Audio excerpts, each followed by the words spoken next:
Hello student, today let us discuss about the types of education. Introduction. Education is the process by which a human child is transformed into social being. The ways in which education takes place or the processes are carried out in educating the child are known as modes of education. Education is not confined to the four walls of classroom, but it can be received through various modes and agencies. Basically, there are three modes of education, that is formal education, informal education, and non-formal education. First, let us discuss about formal education. Since ancient time, education is consciously imparted through different institutions. The Guru-Sishya Parampara, that is teacher-pupil tradition, prevalent during ancient days, desired the pupil to live in the ashram of the gurus called gurukuls for getting their education. This kind of institutionalized effort to provide education may be termed as formal education. Thus, formal learning is the learning that is typically provided by an institution, and it is structured in terms of learning objectives, learning time, or learning support, and it often leads to certification.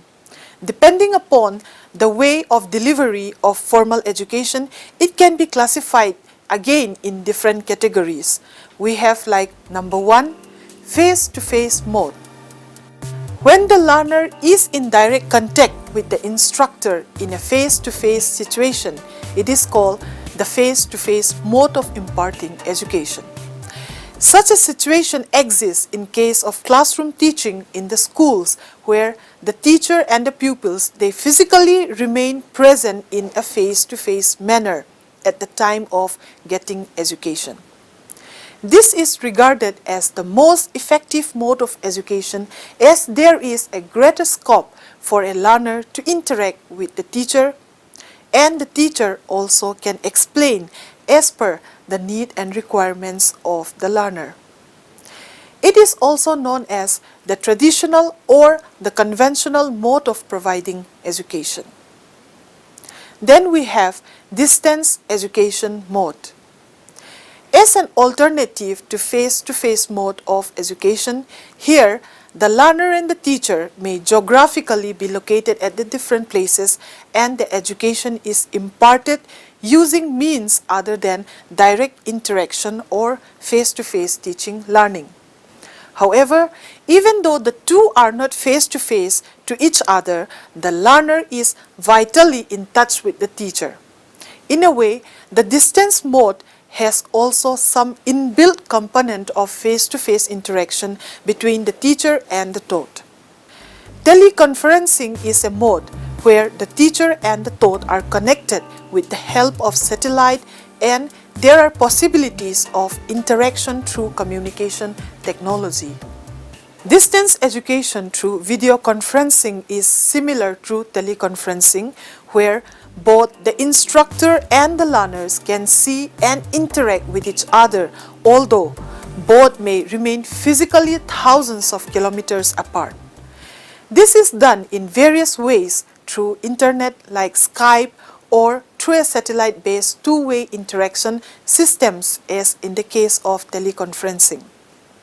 Then we have the characteristics of formal educations are number 1, plan with a particular end in view.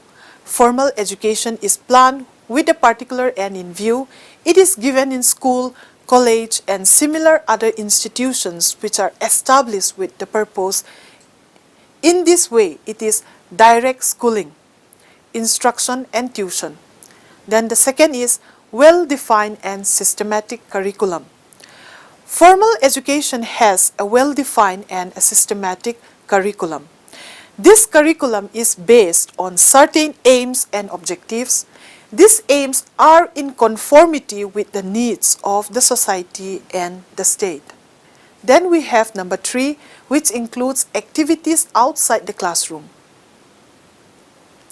In modern progressive schools, the process of education is not merely restricted to the four walls of the classroom. There are more activities outside the classroom than inside it. Then we have the next point, observes strict discipline.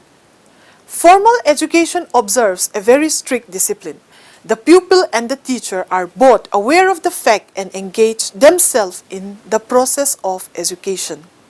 Number 5. Goals. Goals of formal education are explicit.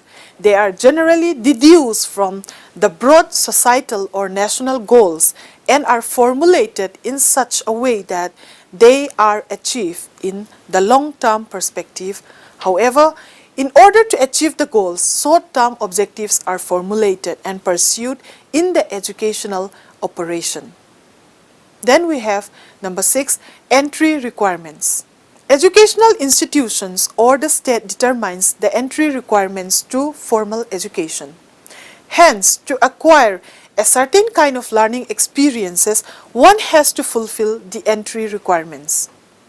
For example, one cannot take admission in a college unless he or she completes school education. Then we have the next point, number 7, delivery system. Delivery of learning experiences is rigidly structured, teacher-centered, and resource-intensive.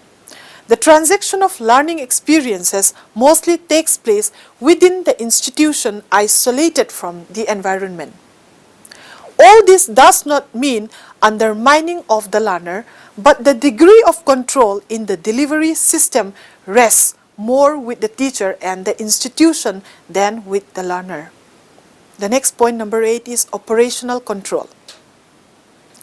The operation of formal education is controlled by a hierarchical administrative academic structure wherein a number of functionaries like the headmaster, the principal, vice principal, and teacher, they operate in a hierarchical order. Then we have point number 9, that is achievement of learning objectives. Unlike informal education, specific procedures or mechanisms are followed to assess the achievement of learning objectives in formal education. These mechanisms are student assessment through conduct of tests and examination. Now we will talk about informal education. Informal education, as the phrase itself indicates, takes place in any kind of informal learning environment. There is no formality attached to such education. This form of education is the most primitive form of education and the most broad-based in its nature and scope.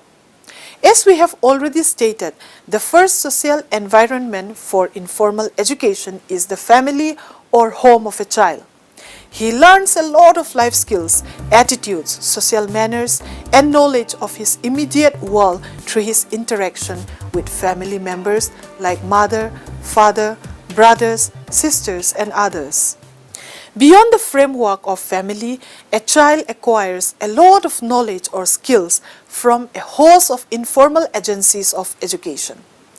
The child's peer groups, neighborhood, the village community, marketplaces, and so on. A child also gets a number of learning experiences through his or her interaction with different kinds of environmental situations he or she encounters every day.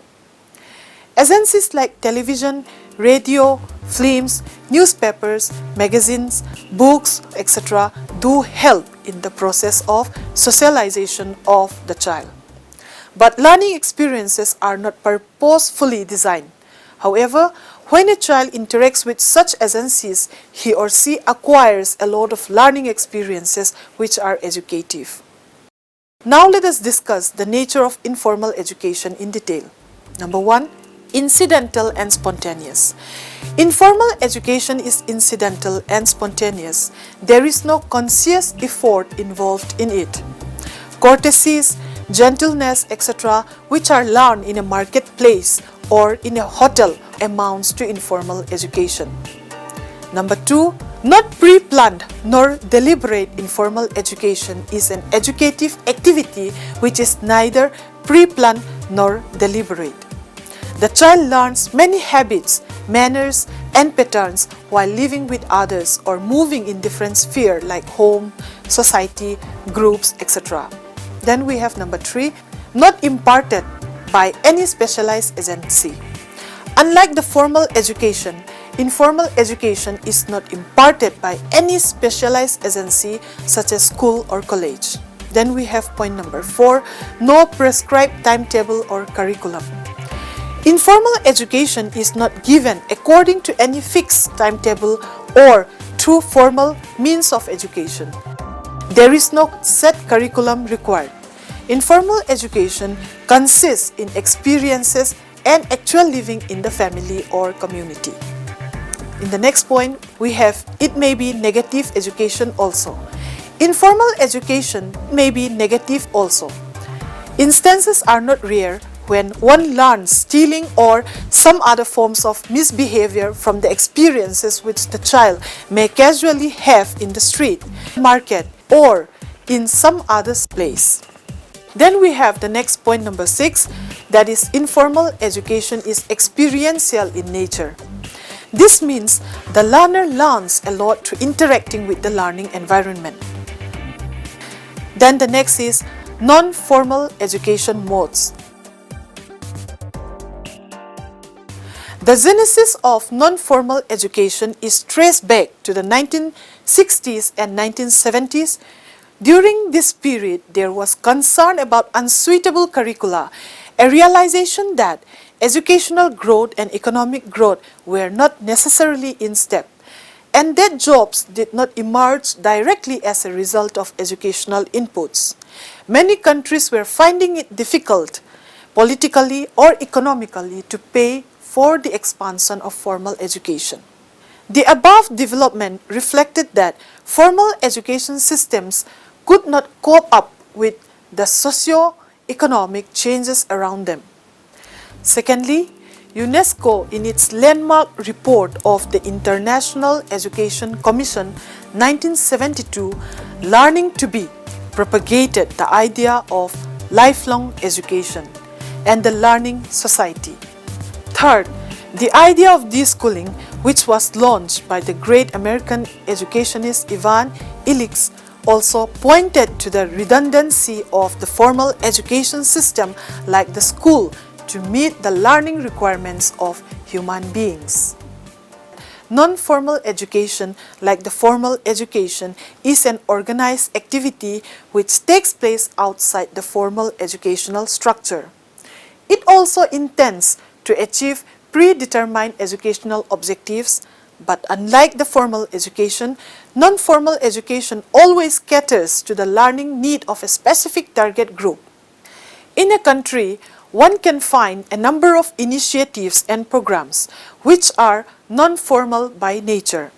In India, adult education programs, basic education programs, literacy program, health awareness programs, school dropout programs, and agricultural extension programs.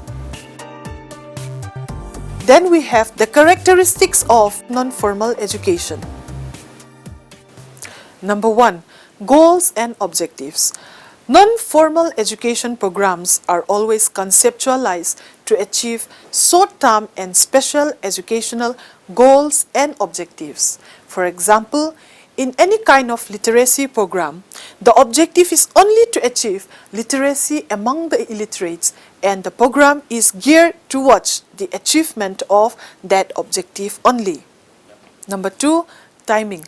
Non-formal education programs are generally run for a short period on a part-time and recurrent basis. For example, agricultural extension programs are short-term programs but are provided again and again to the farmers.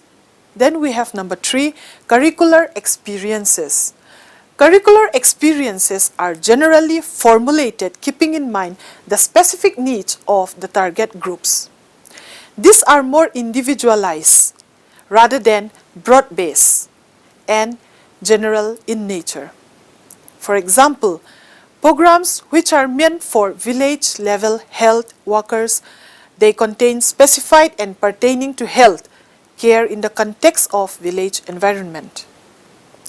Then we have the next point, teaching learning process. The teaching learning process is generally learner-oriented and flexible in nature. Transaction of learning experiences is centered on community resources. Next we have point number 5, administrative mechanism. It is self-governing and democratic in nature. Activities in non-formal education programs are mostly organized, keeping in mind the conveniences of the organizers as well as the learners. Number 6, assessment of learning objectives. Like formal education, measures are also taken to carry out both formative and summative assessment by midterm review and final review. Then we have point number 7, conscious and deliberate. Non-formal education is consciously and deliberately organized and systematically implemented. Then we have point number 8, to be organized for a homogeneous group. Non-formal education should be organized for a homogeneous group. Such a group has to be identified in terms of their learning needs. Then we have point number 9, serving the need of the identified group. Non-formal education should be programmed to serve the need of the identified group. This will necessitate flexibility in design of the curriculum and the scheme of evaluation.